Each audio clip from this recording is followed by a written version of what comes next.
ապրես, խոր կտմխնդալու ունես։ Ձեր ու ձեր մամայի չաթն էլա նման նրան, ոնց որ չաթբոտի հետ խոսակ։ Որտեվ ես չեմ հավատում, որ մարդ կարա ամեն օր նույն ժամին նույն նամակից ուղարկի։ Հացկել ես, բանալիկա մոտդ, վերադառնալ գլխավոր մենյու։ Մաման է գրում ինձ տենց։ Ու ինձ թվում է, որ իմ ու մամայի չաթում արդեն գովազդ են առել, որովհետև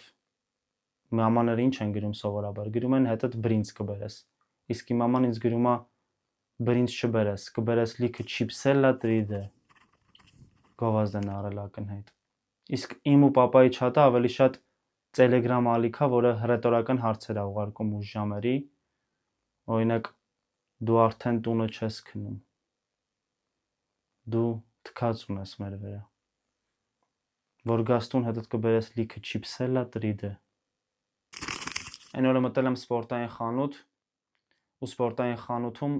կարատեի գոտիների գները նույնն էր, այսինքն սպիտակ գոտին ու սև գոտին նույն գնի էին։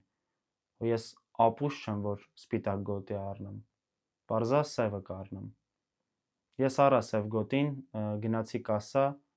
բայց կասայի աշխատողը ինձ ֆինալում հաղթեց ու ես չկարողացա այդ գոտին տանեմ տուն։ Պապան ինչ վինտաժը մոդա է,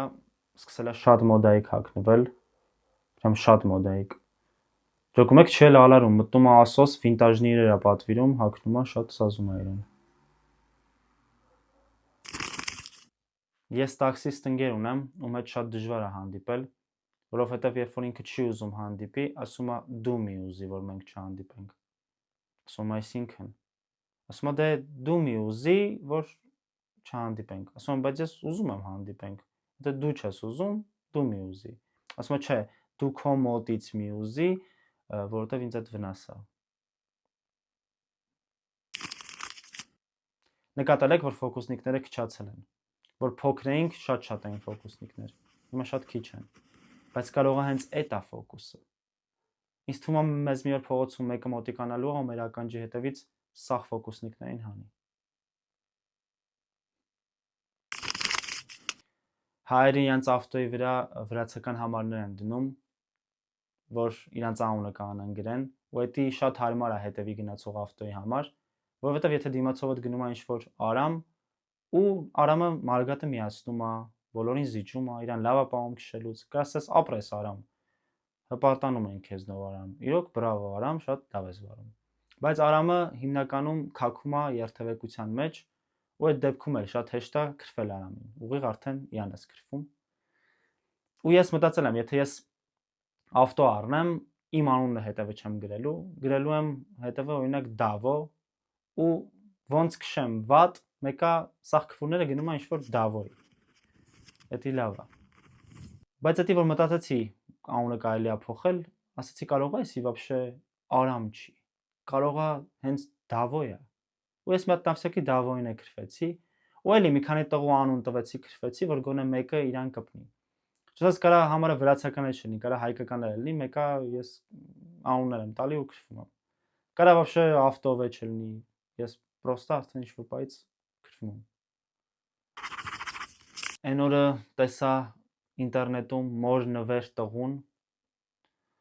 մայրը տղուն նվիրել էր Մոխրաման,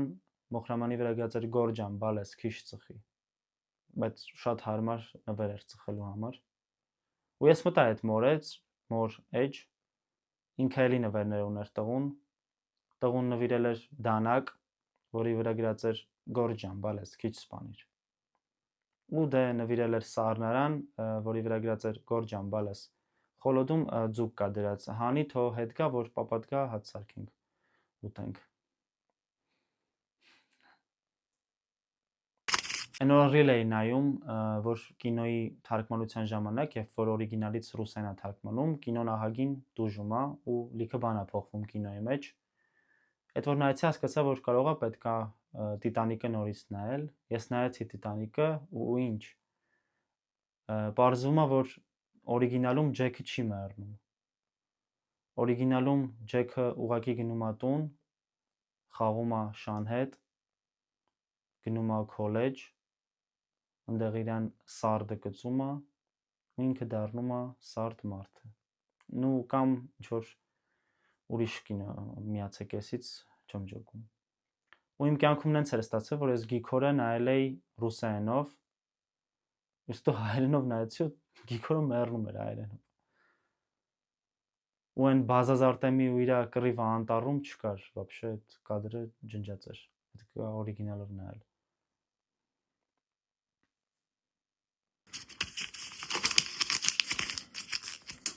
Այն օրը ոստիկանները ինձ կանգնացրել են, ասում են արի բագաժնիկդ բացի, ուժեղացրած ծառայություն, հա։ Ասում են, որ ուժեղացած ծառայությունն է խիպտի, ես բացեմ։ Այդ ինչ ուժեղացրած է, որ բագաժնիկս չեք կարող բացեք։